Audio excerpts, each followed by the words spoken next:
Hey guys, I've done a video on this before about Jesus, where he went when he died on the cross for the 3 days.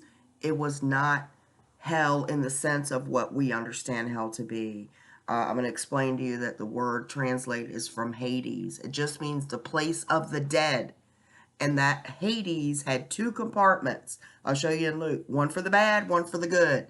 Place of torments and Abraham's bosom. Okay? I'm not going to really go into how that changed once he died. Some of the Old Testament saints rose from the dead, were seen all over Jerusalem. I believe heaven was opened at that point, and now they can go directly there. But at that point, they were held in the earth, in Sheol is what it was called in Hebrew, and Hades is what it was called in Greek. It was just the place of the dead. We have to look at, I'm going back to the Greek, but we have to know what word it's translated from. Gehenna is what the trash heap was outside of Jerusalem. And that was used by Jesus as a metaphor for the place of torments, that where the fire burned all the time. It's where they threw dead bodies of the poor. And so if it was translated from Gehenna, Tartarus, Hades, or Sheol, you have to know that. Tartarus is the place where the fallen angels are being held in chains until the day of judgment. And that's the worst, lowest part of hell. The lowest, worst place of Hades. Okay? Again, the word is Hades. So when we say hell, is see that Jesus descended into hell. He didn't go and get tormented, and demons didn't jump up and down on his back, and the devil tormented him for 3 days. He's not even in hell.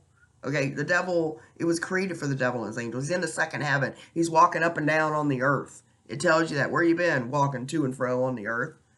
He's walking around like a roaring lion, seeking whom he may devour. He's not in hell, okay? Demons aren't down there poking people with pitchforks and peeling skin off. It's a place of fire. The bad part of it, the place of torment, is fire. It says the rich man was tormented in the flame, okay? And so when it says Jesus descended into hell, he went into paradise. And I will show you where Peter says he preached to the spirits in prison. Okay? He tells the thief on the cross, today you'll be with me in paradise. It's not, look, it was finished on the cross. Jesus didn't continue to pay for your sin by being tormented in hell. Okay? Again, you have to know what word it's being translated from. The word hell did not have the same connotation as it does today. When you say the word hell, they think automatically a place of torment. Hell was translated from Hades, which is just the dwelling of the dead. Okay, I'm trying to prove this to you. Let me go over here to Luke. This is Jesus talking to the thief on the cross right before he dies. And Jesus said unto him, verily, truly, I say unto thee, today thou shalt be with me in paradise. A lot of people try to say, see, he's just saying, I say to you today, you'll be with me in paradise. Why do you have to say, I'm saying to you today? He knows he's saying it to him today. That's stupid. It's just people trying to twist scripture.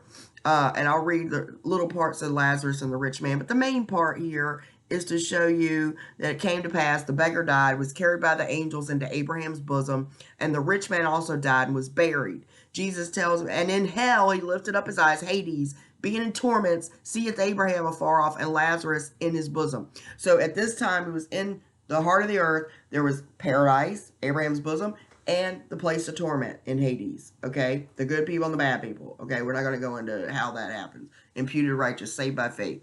But in any case, there's a great chasm between the two, so they can't go back and forth between the two places, okay? I believe heaven is now open for us because Jesus died. His sacrifice was accepted on the mercy seat in heaven. He rose again for our justification. We know that Old Testament saints walked around Jerusalem, the dead Old Testament saints, and they were risen again. So I believe they're probably in heaven now, and that paradise is no longer in the heart of the earth. I think it's with God. It's better to be absent from the body and to be present with the Lord. I believe that. Now, there's another little heresy I'd like to get rid of, and that's soul sleep. A lot of people try to use the verse, the dead know nothing. And that's in Ecclesiastes, I think. But they don't read to you the rest of it. And it talks about what they know under the sun. The dead don't know what's going on the earth, okay? but they are conscious wherever they are. There is no soul sleep. Paul said, it's better. It's better that I'm here with you so I can guide you, but I'd rather be absent from this body and to be present with the Lord.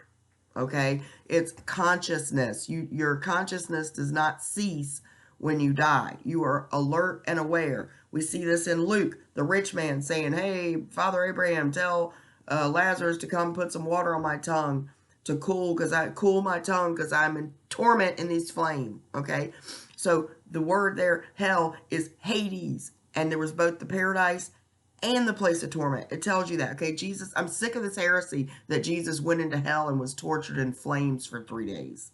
It's nonsense. All right, so it tells you that.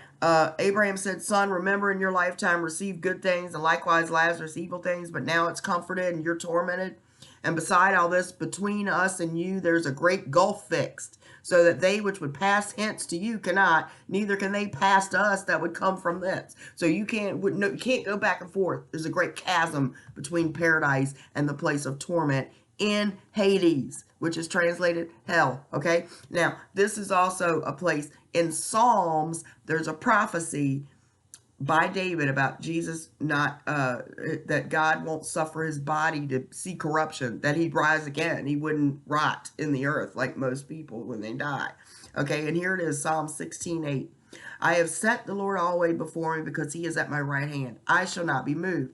Therefore my heart is glad, my glory rejoices, my flesh also shall rest in hope. Here it is. For thou wilt not leave my soul in hell, neither wilt thou suffer thine Holy One to see corruption. Okay? Thou wilt show me the path of life. In thy presence is fullness of joy. At the right hand there are pleasures forevermore. So that's a prophecy of Jesus not being left in Hades, in the grave. And in the Old Testament, Psalms, it's translated from the word Sheol, the dwelling of the dead. It's where all the dead went, the good and the bad. Okay? Tells you. But it's translated in English as hell. Okay? I'm trying to get this heresy out of here. I'm so sick of it.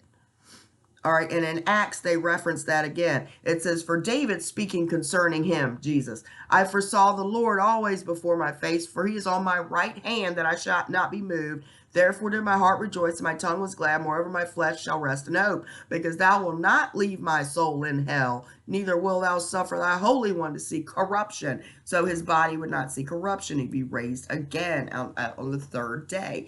But again, that word is translated from Sheol in Hebrew and Hades in Greek.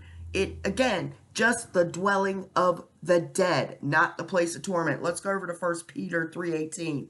It tells you what Jesus did during those 3 days. For Christ also has once suffered for sins, the just for the unjust, that he might bring us to God, being put to death in the flesh, but quickened by the Spirit, by which also he went and preached unto the spirits in prison, which sometime were disobedient, when once the long suffering of God waited in the days of Noah, while the ark was a preparing, wherein few, that is, 8 souls were saved by water. Tells you right there. These were the people during the times of Noah that were disobedient. He preached unto the spirits in prison. Okay? Can he preach if he's screaming in flames? And he was in paradise. He told the thief, today you'll be with me in paradise. And he did. So when he said he descended into hell, it's translated from Hades. Just say he descended into the dwelling of the dead. That's the best place. He descended into paradise, Abraham's bosom. All right, again, I wanted to remind you, the soul sleep thing is just ridiculous. That verse is only one verse where the dead know nothing. But it says under the sun. They don't know what's going on the earth, but they know what's going on there, where they are. They're just not watching us. Okay, that's what King Solomon was saying. All right, hopefully I gave some clarity to this. All right, God bless.